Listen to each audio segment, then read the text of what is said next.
Hello, toilet. Turn off the night light. Ayun, no? First question, sir. Hello, kamusta po? Excited ka ba sa bagong smart toilet?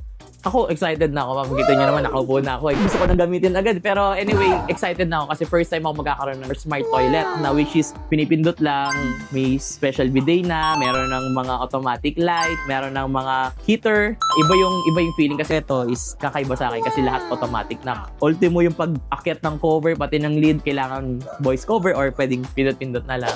Ano yung pinakaunang feature na gusto mong itry sa smart toilet?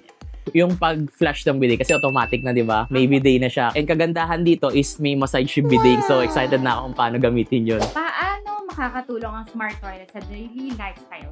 For my daily lifestyle, kasi ako, everyday, meron akong mga events. So, di na ako yung parang may asikasuhin pa na bubuksan-buksan ko pa. Kailangan ko pang pindot-pindutin to. And the same time, kumbaga parang gusto ko lang pagdating ko sa bahay, relax na lang ako. At saka dito, komportable ako. Kumbaga yung sitting comfortability niya, napakaganda kasi hindi ka mangangali. Yun, salamat sa Moderno Home Depot.